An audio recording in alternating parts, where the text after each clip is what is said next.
Welcome back to the podcast. I'm your host, Jeremy Miller. Every week, I chat with fascinating people from all walks of life in order to bring you knowledge, inspiration, and insight.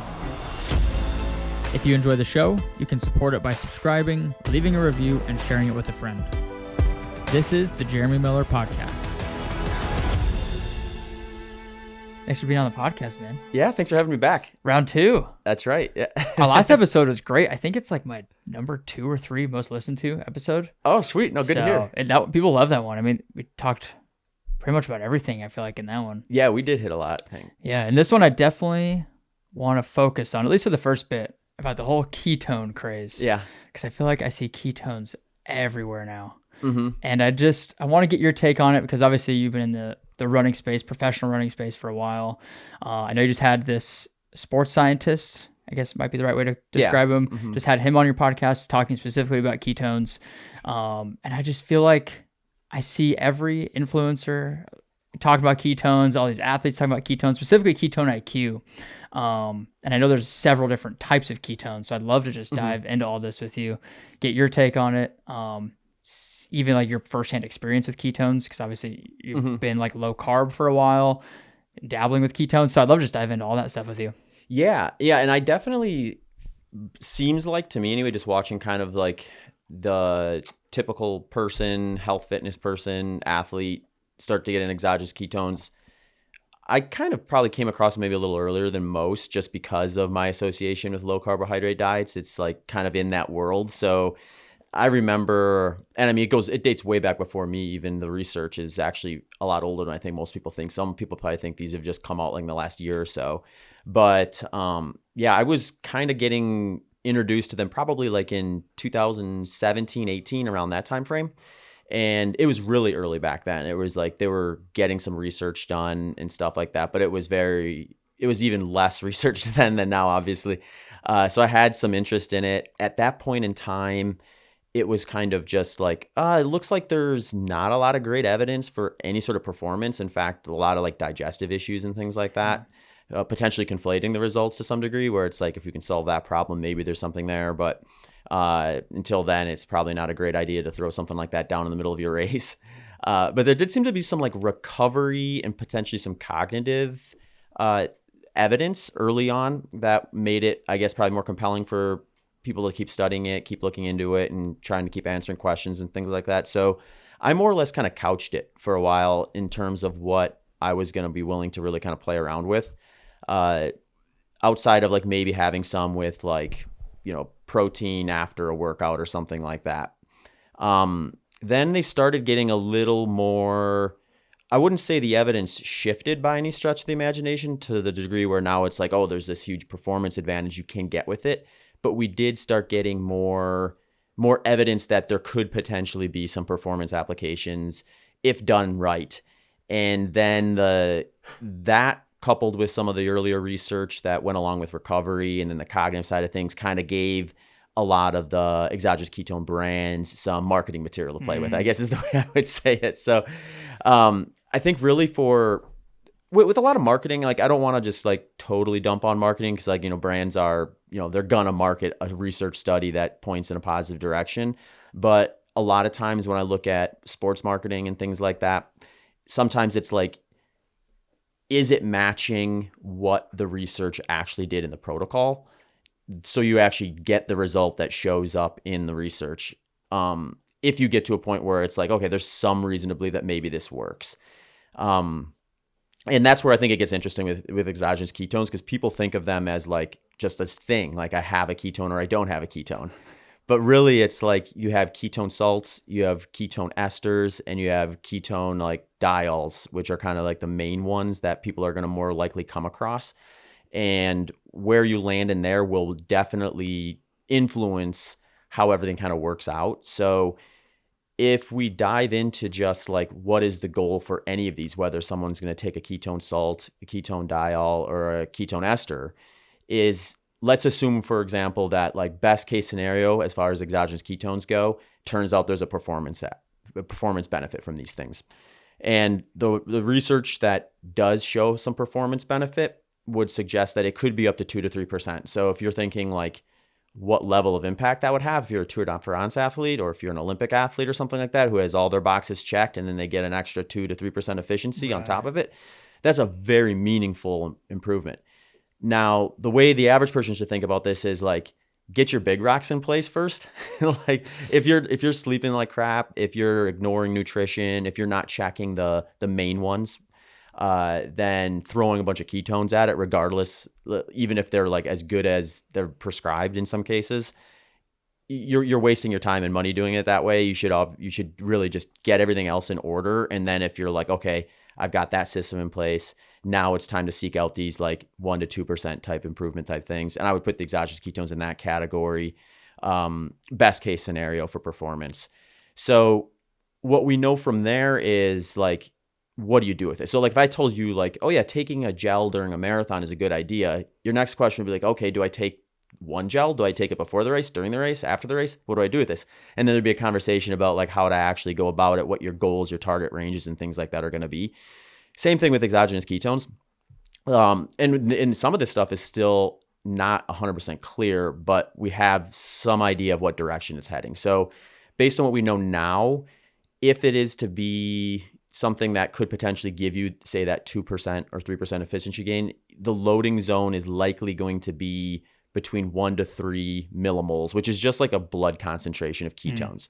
So if you take someone who's, the average listener is probably like moderate, maybe high carbohydrate diet, they're going to wake up in the morning after essentially an overnight fast. They may produce like 0.1, 0.2 millimoles of blood ketones. After a meal, they may go down even lower than that. Someone on like a low carb or strict ketogenic diet, they may wake up and be a little bit higher. Strict keto, maybe like 1 millimole to up to 3 millimoles. Someone like myself who's more low carbohydrate is probably going to be floating around like maybe 0.4 to 0.7 is what I've typically tested at like first thing in the morning or something like that. So that's important because like if I'm trying to like say get into that 1 to 3 millimole range, I sort of need to have an idea of what that takes or what dosage that takes. So the biggest difference between, outside of just like the actual like product itself, between like the salts, the diols, and the esters, is the potency of what they're going to do. So if I took like a shot of ketone ester and then the next day did a shot of a diol and the next day I did salts, I would likely get a spike with any of those. My blood ketones would go up from baseline from there. Where they would get to, though, would be dependent on the dosage and the type. So the way to understand is the esters are kind of pure in the sense that you can just go straight to the source, essentially, is the way to think about, the simple way to think about that. The salts are a salt, right? So like it's tied to a salt and they do that to make it work. So how do you take that? It's usually like a powder, or it's usually like infused into a supplement of some sort. So it like kind of comes along for the ride. Like it's like a powdery substance though. Just add it to like water and drink it basically? Or? Yeah. Or whatever, supplement you're taking or something like that. So the problem with that is like, not that it doesn't work. It will elevate your blood ketones. It's kind of got the same potential problem though as, are you familiar with like why am I blanking on this? Is it a type of ketone? What's the Morton stuff that they use? The bicarb? Bicarb, yeah. I don't know why I blanked on that, but the bicarb stuff. The problem with like, if someone decided they wanted to do the bicarb stuff, you can do that with just like your own basic ingredients. Baking soda. Yeah, baking soda. The problem is like if I took the serving required to get the performance benefit, I'm talking like 5 to 6 grams of sodium, which is like 2x your daily value of what you. Now athletes are going to probably process that a little better because they're sweating, they're using a lot more electrolytes, generally speaking. But like that is something you need to consider because there's digestive issues that come with overdoing sodium, electrolytes in general.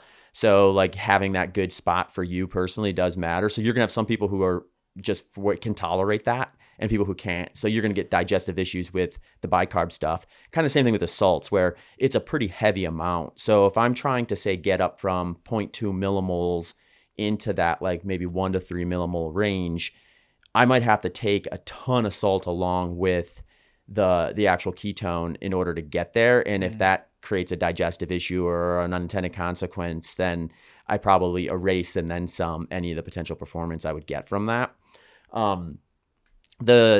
the diols are going to be, they're kind of like what you'd call a ketone precursor.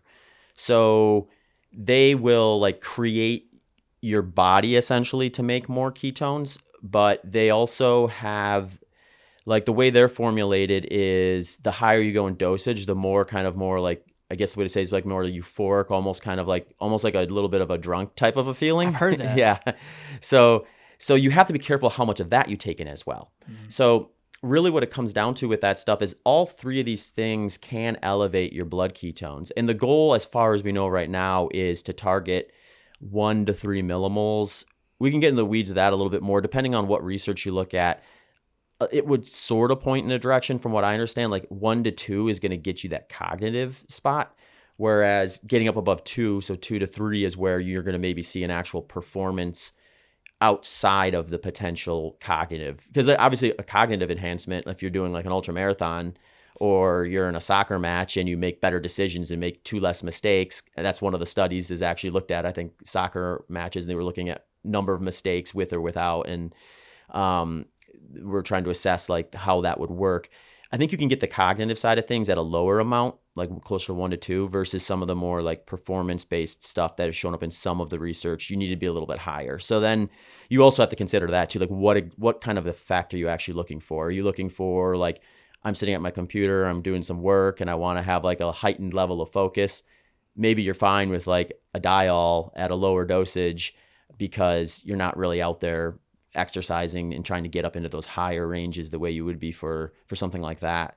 So I think really the part that people will have to, if they really want to know for themselves, is test is like, well, how much of a dial would you need to get up into that zone? And is that going to be problematic for you versus something that can fit in your strategy? And what we know is the esters are going to just do a much better job at getting you up there with a lot less. They're also more expensive. So like, they're really expensive. Yeah, I was checking them out the other day. Right now, yeah, the esters, most of them are going to be like coming around $25 a dose. So like if I woke up and had like, say I had like 0.4 millimoles in my blood ketones, I took a shot of esters and it shot me up to like, say, 2.9 millimoles. I mean, it's a $25 like movement. So I think that's sort of a short-term problem. My guess is as more research gets done and we narrow in on the application for these a little bit more, then there's going to be better designed protocols that are a little more like universally doable for people. There's going to be better testing. So like, for example, like right now, if I want to test my blood ketones, I'm basically going to do a finger prick, blood draw, test it, stick it in a little ketone monitor, and it's going to spit out the number. Similar to how you see people doing like the lactate testing, if you follow like the Norwegian training system stuff. Yeah. Have you done that before? The blood ketone testing? Mm-hmm. Yeah. And that's actually how I kind of determined my own protocol with, I should clarify, like just like for transparency, I do use ketones. But like, I'm also aware that there's things that I could potentially be using before that's not necessarily actually happening. We can talk about that if you want, but generally speaking, like if you're going to try to get any effect with it, trying to target what the research actually shows is the zone where you're going to get those benefits is a good starting point. And right now that would entail actually testing to find out what you're doing and developing a protocol that actually puts you into the range that you're looking to get into. And right now, the best way to do that is through that system of just the finger prick with the blood ketone monitor. But they do have exogenous ketone monitors now, or I'm sorry, they have continuous ketone monitors now. Oh, interesting. Like similar to the blood sugar ones for glucose meters, continuous glucose monitors.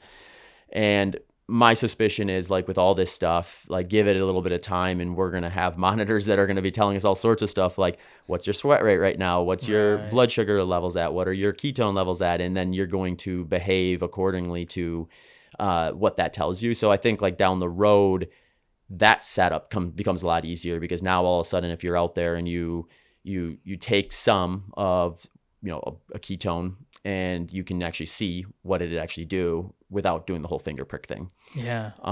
Interesting. Yeah. So what I've done is I've just done some tests the more like tedious way to figure out kind of like what gets me into that range when I'm exercising, and then just kind of tried it out to see what would happen. And the reason why I wanted to do it that way was because I do follow a lower carbohydrate diet, so I likely need less of it. What do you consider low carb? Yeah, so I'm probably like, the way I kind of describe it is that anything where fat is still the primary macronutrient, but it's not within what someone would maybe consider a strict ketogenic diet, which most people are going to place at like, if they want to look at it more simply, like say like 50 grams or less carbohydrates per day. I think that probably skews up if you introduce like lifestyle factors like extreme exercise and things like that. But to what degree is probably like relatively small comparative to how much you're actually eating anyway. So for me, like, I'll be like, so there'll be sometimes in our off season where I'm closer to like a strict ketogenic diet, but then when I'm doing like a speed work development phase, I might get up to 20 and sometimes even 30% of my intake from carbohydrate. So I'm still probably having like 50% fat there. So I'm still more fat than carbohydrate.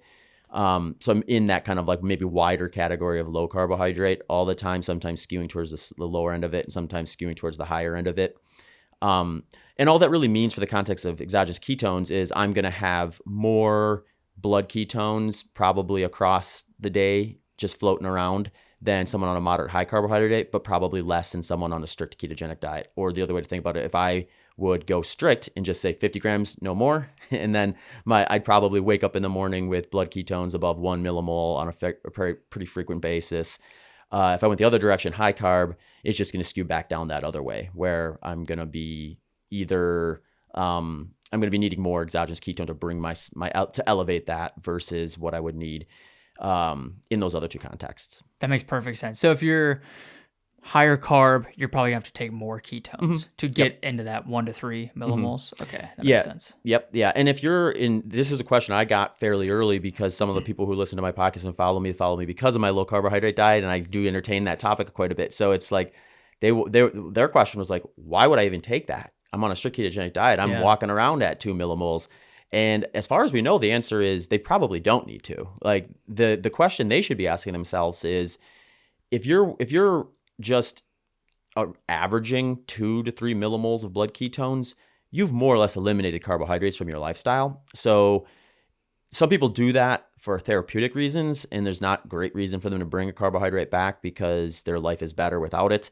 Other people are doing it out of curiosity, out of perceived benefits, or potential actual benefits, but like they are giving up a tool at that point. Like I like to look at all these things as tools versus like carbs are bad, carbs are good, fats are good, fats are bad. I think these are tools, and you should decide like, how is this tool going to be used at its best for me, given the situation I'm in, what I'm trying to do. So if I'm someone on a strict ketogenic diet and I'm thinking, where is the application for me with an exogenous ketone potentially, it would be, I could reintroduce carbohydrate above and beyond what I would do and maintain that 2 to 3 millimole of blood ketones with extra carbohydrate and still getting so it's kind of like getting the best of both worlds is the way to look at it. And to some degree, that's where like the positive research would point people towards, would be like, this is something where there's this nice little like interchange between you can have all the good without the bad when it comes to carbohydrate in the presence of a exogenous ketone, or you just have other options that you can do that you wouldn't be able to do otherwise maybe. And sometimes having more options just is going to give you better performance because you have more tools to play with and more things to be able to improve your performance from. So yeah, it does depend on kind of like your dietary intake though, in terms of like where that's or what you're going to need to get the effect. Yeah, that makes sense. So to kind of summarize that, there's 3 different main types are there other types of ketones outside of the salt, ester, and diol? Yeah, there's what is it, like there's a diester, I think it's called, and that one actually does have some research on it, but I think it's like there's like maybe 2 studies and both of them were like really digestively prohibitive, so they had to perform like, no, I don't think that I'm aware of anyone's going to try to market that because they're not going to get the result they're looking for. So that one I don't think has hit the market the way the esters, the salts, and the diols have. Okay, so there's 3 different kinds. The ester seems to be the most effective. The salt could be effective, but it has a lot of GI issues. There's some carry off with all the salt you need to get it. Okay, and then the diol is kind of in the middle, or it's kind of just like it does something, but not as much as the ester, basically. Yeah, I would say the salts and the diols have they have the same potential problem where there's the other things coming along for the ride. Yeah, and those other things could be problematic. Where like with the salts, you might be hyperloading with sodium and create an issue there. with the diols, you may get that kind of euphoric, loopy, kind of almost like drunk buzz type sensation, which, in some, depending on what you're trying to do, could be good or bad. Right. Like, if you're trying to like race with, I hesitate to say this, but like, in an ultra marathon, I don't know, maybe that's beneficial. I've seen people take shots of whiskey in ultra marathons before and swear it turned around the race. But like, I think like at this point, you'd be really grasping for like last ditch efforts if you're trying to kind of get that effect in a race. So it's a dosage problem where you can get there quicker with the esters than you can the other two. And then, I mean, to some degree, like the price point becomes a question for people, right? So you also want to think of like, what is the impact at that price point too? And this is one of the things I got interested in a few years ago, was like, when I started seeing all these brands pop up, I was like, well, what do they all do? Because like if one costs $20, one costs $10, one costs $5, but the $20 one gets me up there with one serving and the other ones take like 5 to 6 servings, at a certain point, it's even though the single dose is more expensive, its impact is actually greater on a per dollar basis. So there may be some individuality there too, in terms of like where the actual cost to do this would run, alongside, like, because I mean, some people will probably respond better or with less negatives, similar with the bicarb stuff, where like there's just people who can get away with those huge loads of sodium. Some people might be able to do the same thing with like the salts or something like that. Have you so you've experimented with the esters, you said, and you actually use those in your training. Have you tried the salts or the diols in your own training? Yeah, I have tried the salts, but not in like the context of like during a workout. I've done some salts in the past as like a post-workout recovery, or I shouldn't say in the past. I actually do have salts inside some of the proteins. I use a protein powder called S Fuels Revival, and they put like some ketone salts in there because some of the research does suggest that there's actually the research that's the strongest right now is the recovery side of things. Interesting. And there's some worthwhile conversation as to why it shows a benefit, or a lot of questions as to why. But it does show up more often, or the research is stronger from a recovery standpoint. So is that best taking it after workout then? Mm-hmm. It would be like a ketone with your like post-run like protein, carbohydrate, fat, whatever you're doing with that sort of thing, recovery stuff. That would be the way to kind of approach that. So there's been, I want to say the research studies that looked at that, they use that. Just like if you find a research study, it's almost certainly done on an ester. There are other ones, but there's very few relative. I think the diols have maybe two studies. I think I've read those ones. Yeah. Mm-hmm. And they seemed inconclusive, basically. Like it didn't show an improvement, but it didn't really show that it was detrimental. Yeah, they could be. I have to go back and look at those two specifically. I believe with those two, it was when like the government is studying this for like special force application. Oh, interesting. So a lot of the research is done through like a DARPA grant for that. And I want to say this was through one of the DARPA grants. They were studying the diols, and they did those two studies was through that. And then they didn't get the intended results, so they switched the focus to esters, or they just explored esters more because they answered whatever question they were trying to do with the diol, and they met a dead end in terms of what they were trying to do with that. But yeah, so there is some research out that's not based on the esters, but most of it's done on the esters. What is a ketone? I don't even know what a ketone is. I know it's like it's a fuel source for your body, obviously. Mm-hmm. But like, do you know how they manufacture them, or like where they source them from? Oh yeah, so that's probably above my pay grade in terms of just all the like how they're actually coming up with the exogenous side of things. Yeah, I know. This would maybe be a good one for you to talk to Brendan about if you're interested in having him on. I'm sure he'd be open to come on. Do you do digital or remote recording? I try to do as many in person as I can, but I'm definitely interested in talking to him for sure.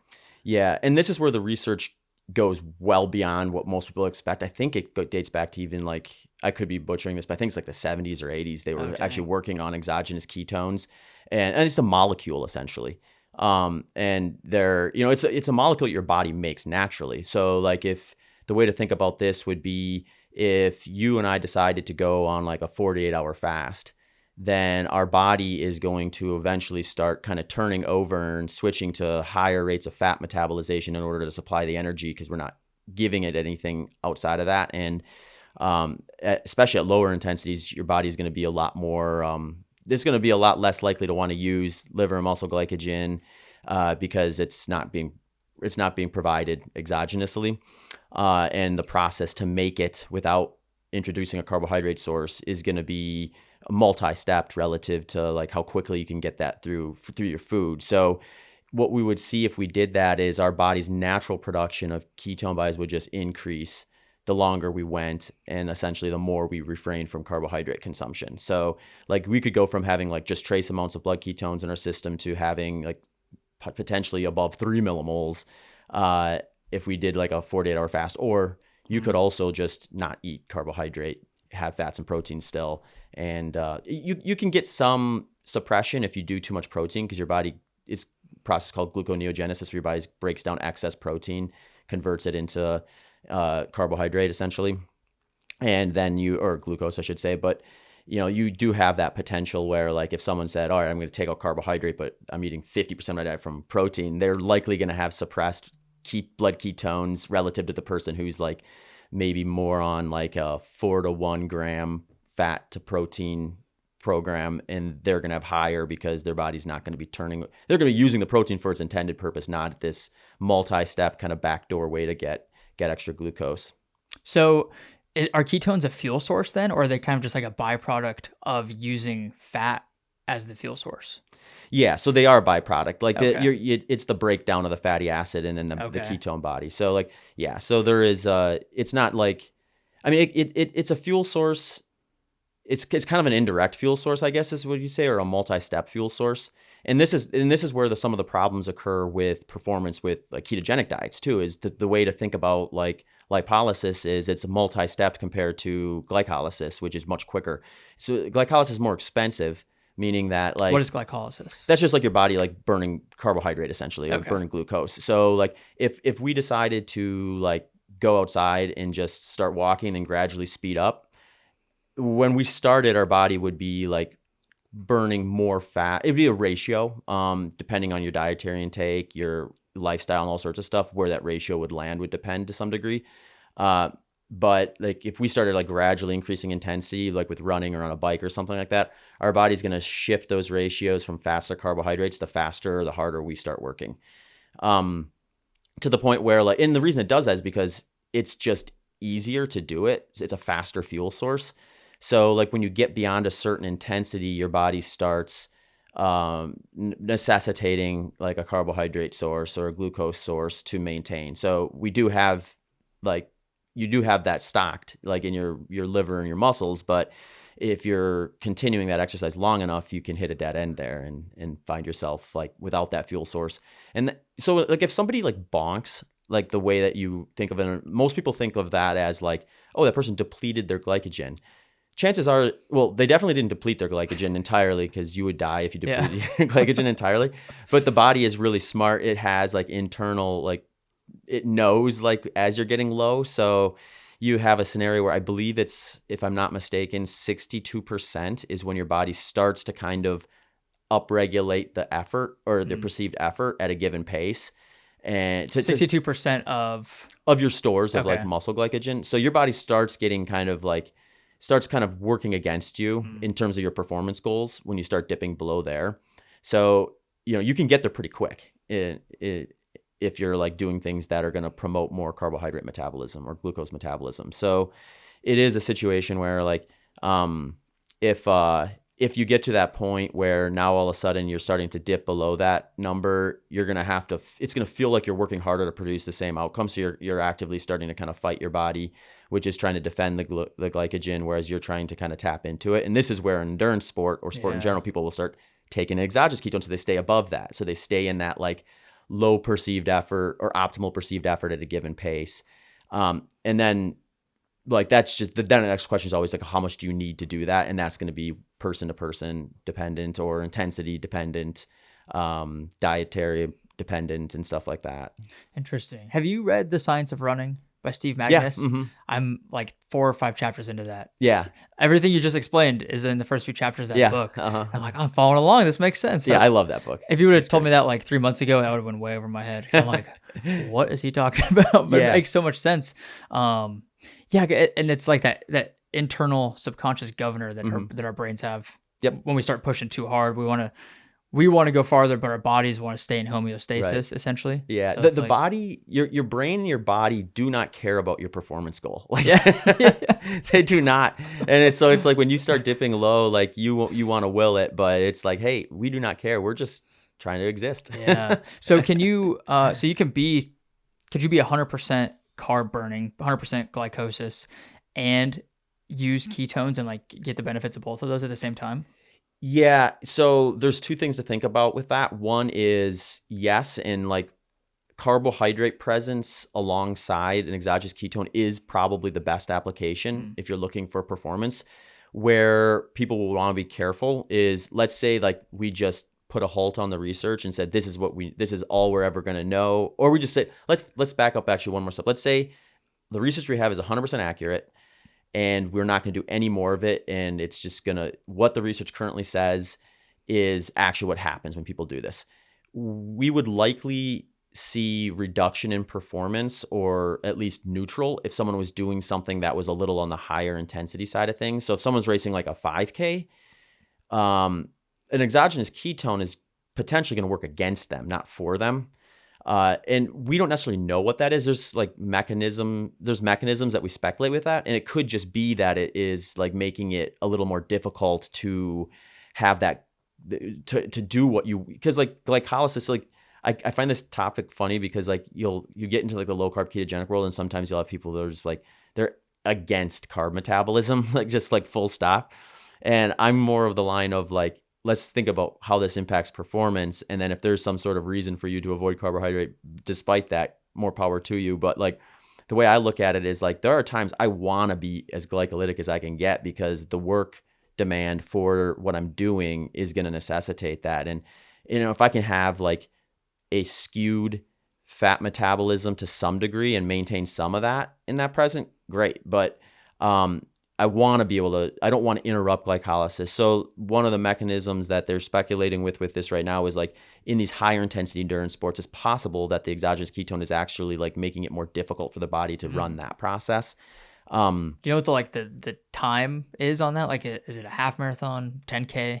Oh, that's like a great question. Maybe? I think I want to say it's like 30 minutes or shorter, if I remember right. And some of this, I just want to make sure people are aware, like this is all kind of like very early. So like you're going to have studies that contradict this, and you're going to have studies that support this. And it's really just like, let's keep gathering more information and figure out where exactly this leads. The majority of the research would suggest that something 30 minutes or less, it's not going to be in your best interest to be taking exogenous ketones during the session. Now, afterwards, if you're looking for the recovery side of things, maybe. So I would say in that situation, if I were to go and like race an all-out 10K or something like that, or a 5K, and I wanted to use an exogenous ketone, I would be doing it after that session, not during it. There was one other thing I was going to say with that. There is one study, and this is an outlier study, so people probably don't want to like put the weight of their usage on this, but there was one that looked at like a 7-minute, like an intensity, all out intensity for 7 minutes. I think it was cycling for this one that showed a benefit from it. But I think the issue with that study, or the potential issue with that study, is it also had a bicarb like situation. So they may have the benefit may have been the bicarb, not necessarily the exogenous ketone, or they haven't teased that out yet. So right now I would say like 30 minutes or less, you're probably better off looking at it through the recovery lens versus I'm going to take this during or right before the race, and that's going to help me get to the finish line faster. How do you implement ketones into your training? Yeah. So what I'll do is if I'm doing like a key session specific to the race I'm going to do, then I'll use it. So like when I get into the phase of my training where I'm doing like my long runs, is what's specific to what I'm usually training for. I'll do exogenous ketones like before and during that session. And that's low intensity because my key sessions are like at 100-mile intensity, versus like if I were doing like say a 5K, then my key sessions would probably be like short intervals. Right.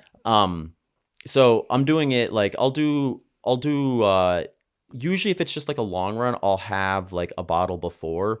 I'm gonna play around with this a little bit in terms of just when I introduce this, because there's no evidence that actually supports this, but there are some like speculations that by doing an exogenous ketone like before a session, before everything is kind of like humming along, that you could suppress your natural lipolysis a little bit, and that could actively work against you. But it's just speculation, and the research doesn't support that that's going to occur yet. So Have they tested that? I don't think they've directly tested it, but I think what they have tested didn't show a detriment, even though like it's plausible that that could happen. So I guess the best way to think is that we just don't know for sure. So if someone's skeptical, if they're like really nervous about that, I would say like chances are like you probably aren't going to, if you're doing something like an ultramarathon, like let's say you're running 100 miles, if you're skeptical about starting out with an exogenous ketone, just don't, and then introduce it like a couple hours in. At that point, then you could be like, the race is so long that like that first 2 hours isn't going to be the spot that like Right. that really kind of makes or breaks the benefits of it. So I'm doing like basically a serving, and the servings I'm taking are going to be like 27 grams of the ester. This is is it Delta G? Is that what you Yeah. take? Mm-hmm. Yeah. So the Delta G ones, I use Delta G Performance. It's like this little blue bottle. They've got other ones like Tactical, which is like even more. I think it's 32 grams. I like the blue ones because it's. I mean, you've tried these before. They don't taste great. Like you're not like, oh, I'm ready for this treat like you might with like like another sports product. I've only tried the Ketone IQ. Okay. So they all kind of have that similar alcohol-y medicine kind of taste. Yeah, and they've come a long ways. Like I remember, like I actually had one of the. I can't remember what company it was actually that sent this to me. It was back in like 2015 when this stuff was first kind of starting to kind of like surface a little bit more. I got sent some of the early stuff, and it tasted like straight engine fuel. Like it was pretty hard to get down. And I started thinking, now I understand why people are getting digestive issues with this. It's like imagine having an upset stomach and then like layering that on top of it. But yeah, so the reason I use the Performance versus the Tactical is the Performance has a lot. It's cut. They cut that kind of that taste down over a lot. It's kind of got like this like more like a blueberry-ish type kind of flavor to it. So I don't have a huge issue like just shotgunning one of those real quick and then chasing it with some water. And I'll do one of those like before a long run. And then if that long run is going to go longer than 3 hours, I'll likely like start dosing in maybe like half a serving for every like hour and a half or so from there. And that's just what I've gotten to land in that kind of 2 to 3 millimole range with. Whereas like we were talking about before, someone who's on like a high carbohydrate diet or even a moderate carbohydrate diet might want to dose more frequently to stay in that range if that's what they're targeting. So yeah, that's just kind of the protocol that I came up with, which is individual to me. Yeah, it sounds very subjective based on your diet, your training routine, and then obviously which type of ketone you're actually using. Have you experimented at all with the Ketone IQ or the Diols at all? I have, but I haven't done a ton of like, I haven't looked at them as closely in like an actual training setting. I've done some tests where I just say like, all right, I'm going to take a serving of this type and a serving of this type, a serving of this type on subsequent days and just see where it moves the needle for me. Because I do expect it extrapolates in where like if I get a 2x response from one versus the other, I'm probably going to get an increased response when I'm exercising. So like, the esters are the ones that shoot it up the highest, the fastest. There's actually Delta G actually did like I guess it would be an N of 2 like thing on their Instagram page, like I think it was maybe last week, where they did just that. They took and they actually matched for totals. So like one serving of Ketone IQ is 10 grams. Whereas the Tactical, I think they use Tactical and Ketone IQ. So it was like 10 grams is one serving of Ketone IQ. I think it's 32 is Tactical. So they took like 3 servings of the Ketone IQ, and then they took just shy of 1 serving of the Tactical, and they looked at where that moved them. So they tested prior. They were like 0.2, 0.3 millimole, something like that. They took the shots. They just kind of like goofed around for 30 minutes and then they tested. and they would see where they landed. So I think they landed in the cognitive side with Ketone IQ. I think it was like they were both between 1 and 2 millimoles for that. But they didn't get into that 2 to 3 side, and they did get into the 2 to 3 side with the tactical or the esters. I should just say esters because there's other esters out there too. Right. And that's really what's going to be the more important piece to that puzzle there. So even with matched serving size, they were getting essentially an extra, or like what would it be, like almost 100% increase, maybe a little less, 75% increase with the esters versus the Diol. Do you know, we're getting real in the weeds on this, I love it, but do you know the difference, like why the ester seems to be better than the Diol? Like, is it just a different synthesis to create it, or like, do you know why that is? Yeah, I can probably explain this simply as best as possible, without totally butchering it. But really the way to think about it is the ester is just pure. So like it's going to be like direct, whereas the Diol is just a precursor. So it's just going to require more, or maybe the way to say it is more steps in order for it to actually like get to where you need, where like the ester essentially has the Diol plus the actual ketone in it. So it has kind of like a double whammy effect, I guess is what you'd say, whereas the Diol by itself is lacking that other part. So it just takes more of it to kind of drive that up there.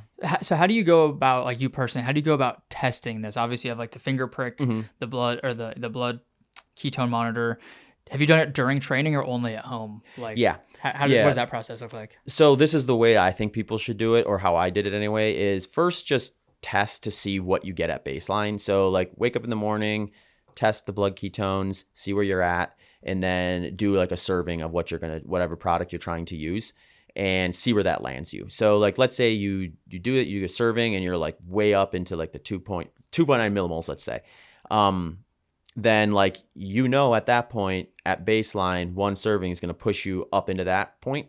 So at that point, you're probably at a spot where if you started exercising, you'd stay in that range for, I think the research would suggest close to 90 minutes is when you would likely be starting to kind of like dip down underneath that range. Now, what I don't recall is whether you're dipping down underneath the 1 or the 2. I think it might be the 1 millimole spot. And then at that point, if you're looking to stay in that range, you're just going to dose to stay in there from there. And whether you do that as like a whole nother shot versus like a fraction of a shot is going to probably be like an individual question. So what I did is I did that first one and I was shot up into the high 2s. So I went out and started my run. And then when I would just test every once in a while to see when I would start dipping down. While you were out running? Yeah, I actually did this one on a track. I would test it. I tested it at hour 1, hour 2, and hour 3. And it was when I was getting close to 3 hours is where I was starting to dip underneath 2. So that's when I was like, okay, now it's time to like, if I wanted to maintain this, I need to start resupplementing it. Would the intensity speed that process up? Like if you started doing intervals and like... Oh, that's a good question. I'm guessing that's like a 3-hour easy run. Yeah, just like basically kind of like below my aerobic threshold, zone 2, 100-mile intensity more or less was what I was doing on that day. So I was basically trying to decide whether it was something I was going to try for a 100-mile race, and then if it was something that I thought like, okay, I can, it's not going to be like too tedious to land in that zone, then I try it at like kind of a B race and just confirm if it, because the next question is like, okay, cool, it worked for 3 hours, but does it continue to work? Like in terms of how, because with ultra running, it's always like you're eating stuff, you want that intended purpose of it, but you could also get a digestive issue. So I wanted to make sure like that it wasn't like, oh, I feel fine when I do this for 3 hours, but then at hour 10 I do it and all of a sudden it just wrecks me digestively, and then I lose out on massive performance relative to what I could potentially get. So I ended up taking that training run data and extrapolating it forward into a race. I didn't test during a race.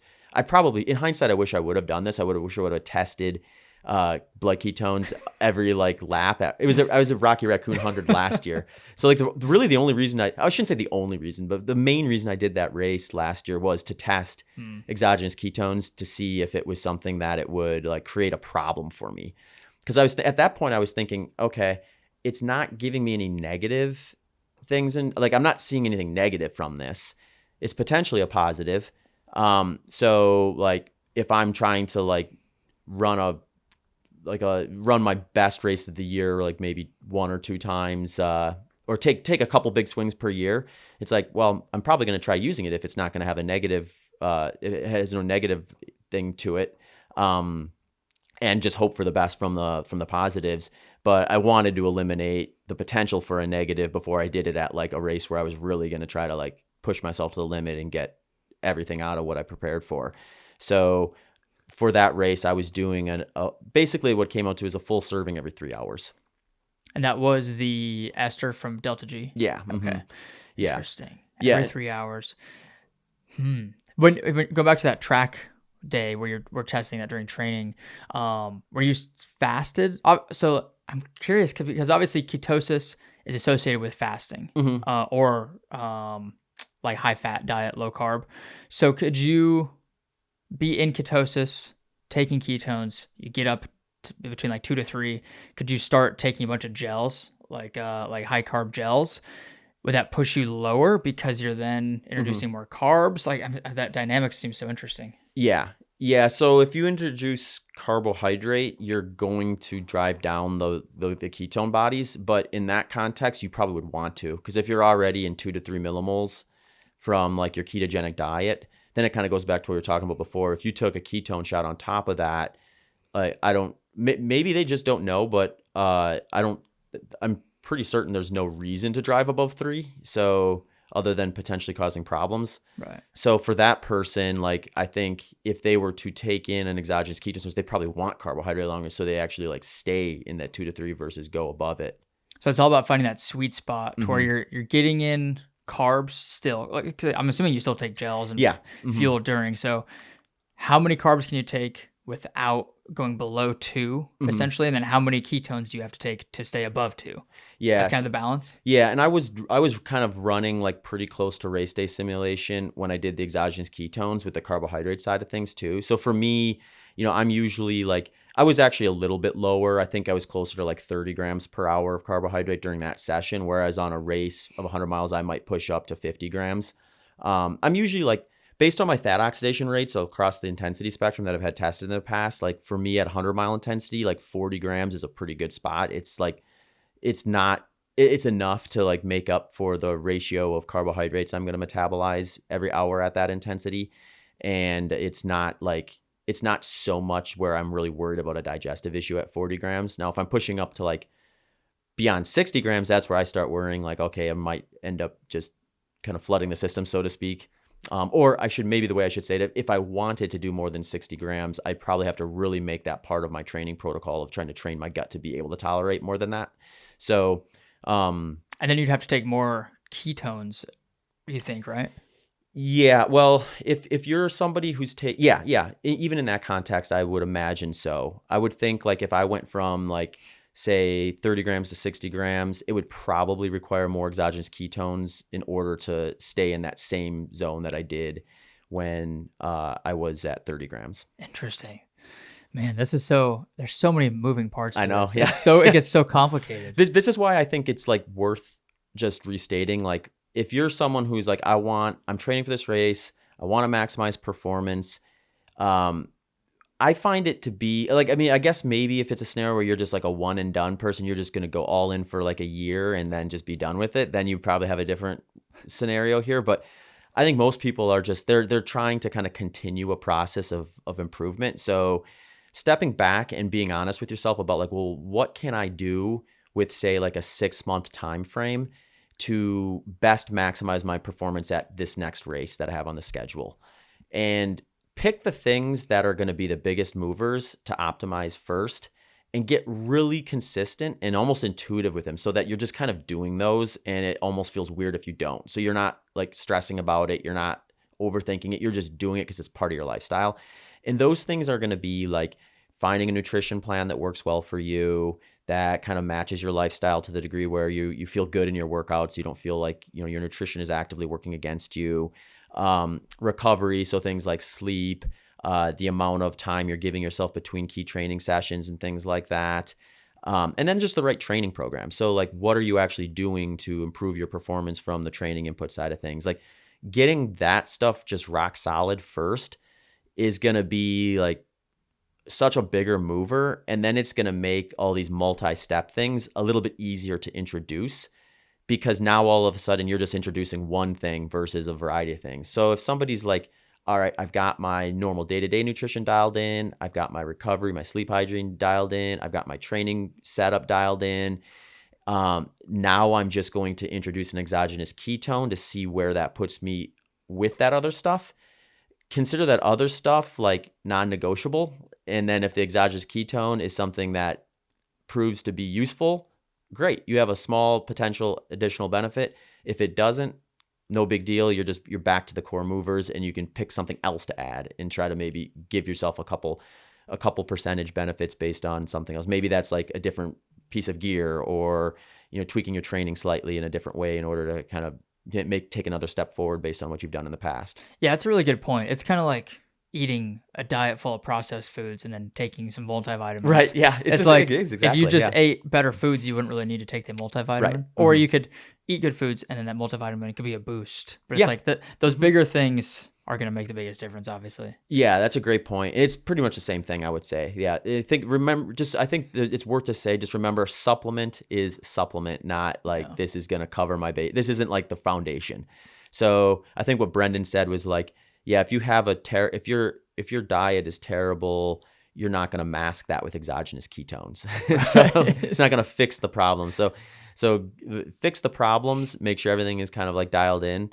And there's going to be some individual range there. So like figure out what works for you within that. Spend your time and energy figuring that out first. And then like if you want to get into the weeds with things like exogenous ketones or supplements in general, then test versus guess, I guess is maybe the way to say it at this point, where, and I would say the same thing with a supplement, maybe not a multivitamin. I think you can more or less just take a multivitamin as like kind of like a safety blanket, more or less. But to some degree, I think it's like the big question is, do you need to? Because they're not free either. So like you said, what I like to do is like try to address things through nutrition. So if that means like you have a dietary way of eating that is like pretty rock solid, but you're like maybe a little behind on one or two micronutrients, but the way of eating, the inputs just work really well for you for one reason or the other, that might be a good time to add a supplement. Right. Or the other thing you could do is just like say, okay, well, this is what I sometimes do. Like if I like decide, I usually program my stuff based on kind of macronutrient stuff in terms of kind of target ranges I'm trying to hit throughout the course of like the training cycle. So that's been more or less the same for the last 12 and a half years. But what the inputs have changed a bunch of times. And that's just kind of how I stay interested in it or keep it sustainable for me is like, I'm never like, I can, if I get sick of the inputs, I can kind of switch them up. So what I'll do is I'll go on like an app like Chronometer or something like that, and I'll plug in like what are the foods I want to have in that are going to hit these macronutrient targets and these totals that I'm looking for. And then, it spits out all that stuff as to like where I'm landing within the recommendations and stuff like that. So if I notice like, oh, I'm a little bit low here, or let's say magnesium, I'm only hitting 50%. My first step is going to be like, well, what foods have the most magnesium in them? Look at that list. Is there one in there that fits the macronutrient targets I'm looking for that I can plug in and place as something else? What's the name of this app? Chronometer. Chronometer. How do you spell that? It's CRONO meter. Okay. I've never heard of that. Yeah, it's pretty cool. It's you just plug in all your, and it's got a huge database. So like they so like you can actually just scan the code on the back of an item, and chances are it's on there. You do want to be somewhat mindful because sometimes the stuff on there is not complete, where like there's something that has like a bunch of stuff in it, but for whatever reason the data that they uploaded to that is incomplete. So you may actually have more of certain things than what it suggests you have. And then there's also just like the whole side of things where it's like these are averages. So it's like if you go and you, let's say you buy like you have like 3 cups of spinach. Well, we estimate how much you're getting of each of these things in 3 cups of spinach, but are you actually getting that? And then the next like the bioavailability maybe, or yeah, well, just the actual content to some degree, right. because it's going to range. It's just like, you could have like an apple that is like an apple that is in like good shape and an apple that's not, I guess, is maybe look at it. Like organic maybe versus not, or different Sure. sourcing. Yeah. And just like soil quality, things like that, that are going to impact kind of like what the actual micronutrient content is in the actual apple you eat versus what the average of all apples of that breed are going to typically produce. So there is that. And then there's also, like what you said, bioavailability, because some people are going to be able to like absorb more than other people will. So what I like to do is like check it to see if you're like kind of strong on the RDAs. And if you are, chances are if you're not noticing anything like off, you're probably all right. But if you want to test that, you can just go get some blood tests done and kind of make sure you're not deficient in something. And if you're deficient in something, then it's like, okay, there needs to be an input there to improve that. It's not going to change without that. So then I kind of go back to that same thing. Like, is there a food that I can kind of sub in that's going to be rich in that? Or this would probably be a good reason to work with a dietitian on, would be like, is there a reason that I should be trying to speed this process up with a supplement? Or is this something that just for whatever reason, no matter, even though I'm eating these foods that are really rich in this, I'm not actually extracting that from it for one reason or the other, and I need to supplement versus the average person who maybe wouldn't have to. When you consistently are taking ketones during training, what kind of things do you notice? You just like avoid that bonking feeling, or you feel like you can run faster for farther, or what does that feel like? Mm-hmm. Yeah, I think like the thing that I speculate, because I could be running a massive placebo effect here, is I find that like when I take the exogenous ketones, I'm able to just kind of like focus in on the task at hand a little bit better. And like I talked about this with Brendan when I had him on, because I was curious, he was actually kind of curious to talk to me too, because he's researching this stuff and he's like, oh, you're actually out here like doing this in the field. I'd be curious what you're noticing and if it's matching anything that he's researching. And I think like what I notice, I don't feel like when I take an exogenous ketone, I don't feel like, oh, wow, now I just feel like my perceived effort dropped or like I have a lot more energy. What I feel like is like when I'm out there running long, it's kind of a constant battle of focusing on the right things so that I'm in tune with the task I'm trying to accomplish, but not being distracted by other thoughts that are going to potentially like make me question whether I'm doing things right in a negative manner, or just run mental energy that I don't want to be wasting, essentially stressing about things I don't need to be stressing about. And when I have the exogenous ketones, I feel like it's just a little easier to kind of do that. Like kind of similar to like if you're working on like, if you're sitting at the desk working on like a coaching plan or something like that, there are some days where you feel like I'm really dialed in. I'm just like burning through these and I'm doing it really effectively. Other days you're like just a little more distracted. I look at running the same way, where if I'm in that state of being distracted, I'm just going to burn out mentally a lot faster than if I'm able to really focus and dial that in and just kind of like go through the steps of what I need to do and crowd out the noise. And I think that's where I notice the exogenous ketones, is it kind of gives me that like more kind of like focused in sense of kind of where I'm at. So that's the main reason why I'm using them intra workout. I'm not using them like for all my workouts though. I was gonna be my next question. Yeah. So because it's also one of those things where I don't know that I necessarily want a crutch either. Yeah. I want that to be something I want that tool to be available to me, but I also want to be able to navigate that without it. So just like caffeine, same thing with that. It's like I could take caffeine during every workout and it would probably make that workout a little bit easier.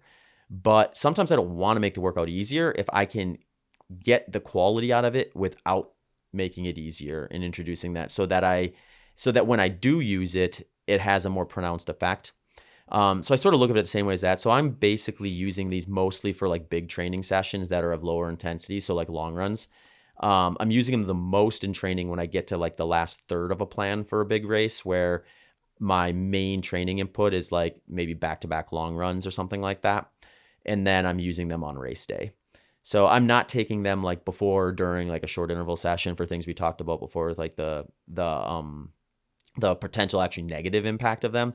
If I have, this is something I haven't like done in a thorough enough manner to really, and I don't know that how I would actually assess this, to be honest with you, but like the recovery stuff does seem to be stronger. So like the way you would do that one, the way the research has been done anyway is the person would like say I'd finish a really hard interval session. I would take an exogenous ketone right after that. And then I'd maybe take another serving of it like later that night right before bed. So that would, if I wanted to just be like, all right, I'm all in on exogenous ketones, I'm going to use these for every possible application that could be helpful for, I would probably add that to the protocol as well. So do you use caffeine at all? Yeah. And I'm guessing the same way you just described, just kind of strategically around big workouts. Yeah, I'll drink caffeine every day, but like in terms of using it also during the workout, I'm a lot more strategic with that. So like I'll wake up in the morning and I'll have like a cup of coffee or 2 cups of coffee or something like that. And that'll be kind of like my baseline caffeine intake. And most days I'll just stay there. And then if I'm doing something like a little bit longer, I might have like another serving during it, the way I would during a race, just to kind of practice that and then get the performance stuff. So, I mean, the caffeine's a good, like, I think tool to use for this because it's like, I mean, it's a performance enhancing supplement. So it's just proven versus the exogenous ketones, which have way less research and are not as nearly as proven as caffeine is. I mean, some people don't respond to caffeine, so unfortunately they don't get to take advantage of that. But it's one of those things where like the way I look at this in terms of the marketing side of things is like, if I want the maximum performance dose of caffeine, you're looking at 3 to 6 milligrams per kilogram of body weight. So, that's going to, depending on the size of the person, it's going to be like 100 to 200 milligrams of caffeine. That's going to be what the research would suggest is going to give you that noticeable performance boost from. So if I'm making a product and I want to leverage the research that says caffeine makes you run faster, then I'm going to put caffeine in my product and say, hey, this has got caffeine. Caffeine shows to improve your performance by X%. Our product may help you perform better. So, they're using that to their advantage. But if I look at the product and it's like, okay, it says that this helps improve my performance, but there's 10 milligrams of caffeine in here. I would need 10x that or maybe 20x that to actually get the performance that they are marketing their product to be able to do. So that's usually like what I tell people when it comes to supplements is check what they're actually doing with it versus what the research says you need to do to actually get that before you decide, okay, this product's worth spending money on and actually like going for or expecting to get what they're saying you're going to get from it. For your most recent race, it was the 50 miler you did, right? Yeah, Rocky Raccoon. Did you use ketones for that? Yeah. Mm-hmm. And what was the protocol for that? So for that one, I had a bottle of the Delta G Performance right before it. And I had, I actually did half servings in this one. So I did half a serving at 3 hours, which was, I think I was like, not quite halfway through. Yeah, I was not quite halfway through loop. There's 3 loops. So I was like kind of between, I was maybe between like the start of the second loop and midway of that loop. I had a half serving and then I had another half serving at 4.5 hours.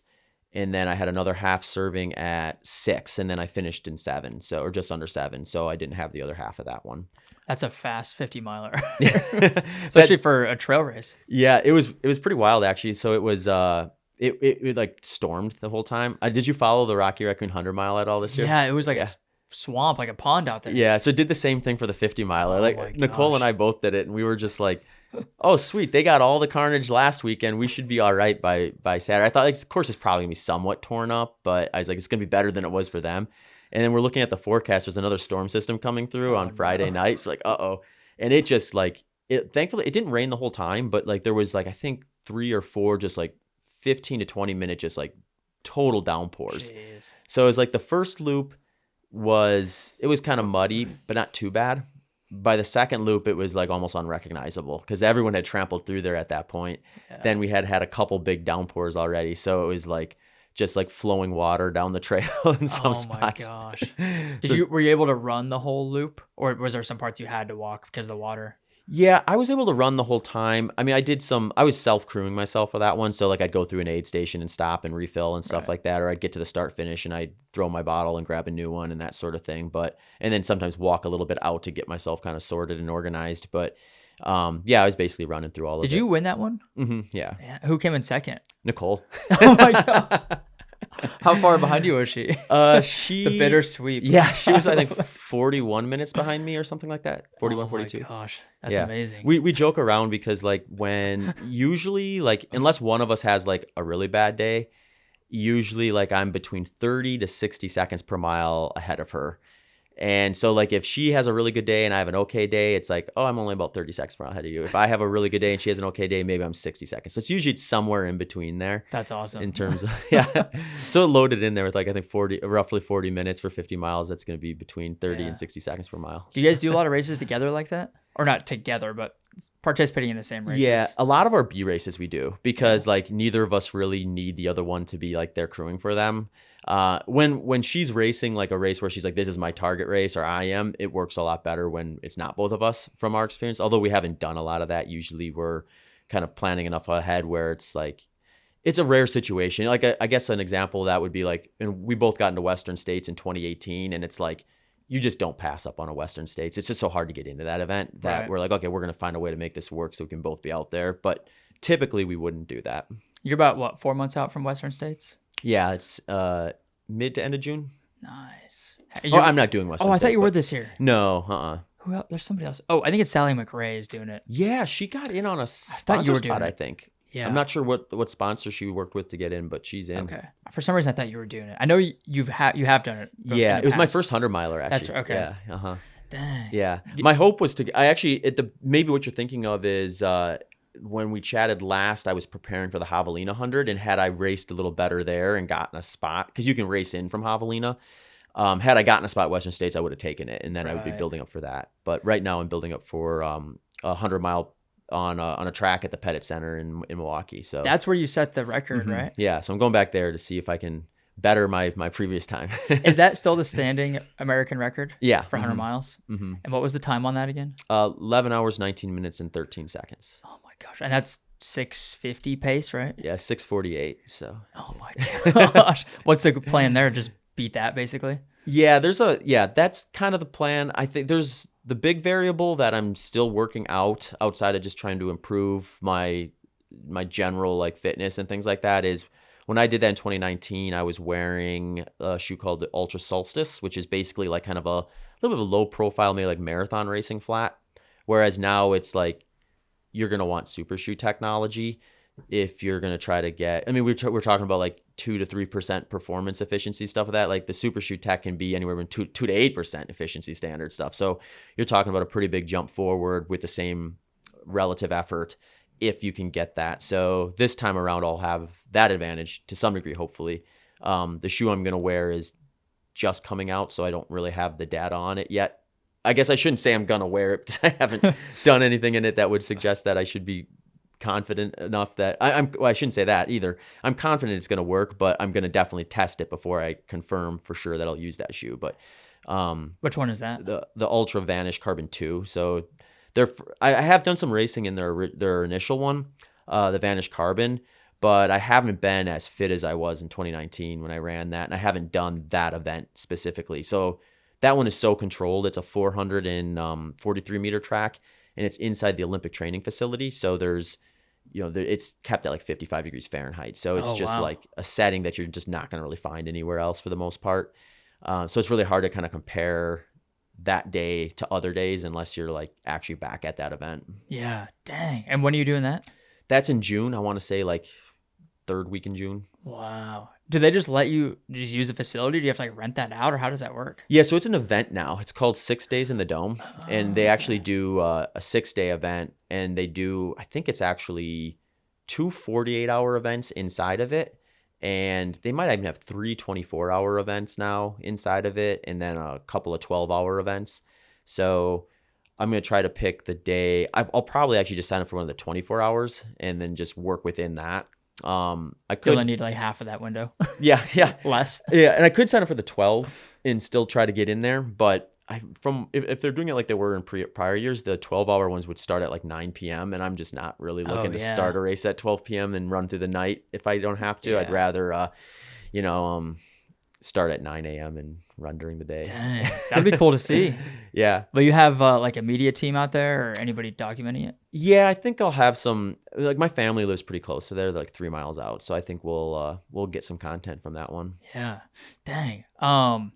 If you had to recommend ketones, like if you had to prescribe it to somebody almost, like what kind of protocol would you recommend? Because clearly, like it sounds like you're actually using them in your training. You see benefits with it. You believe in the science on the ester side of things. Yeah, I guess if I had to like say like what my if I were to hazard a guess, as they say, I would say like I think we're gonna learn that these do something, and it's just gonna be like what is it, and what's the actual protocol that's going to yield the best results on average, and then you can kind of like specify individually from there.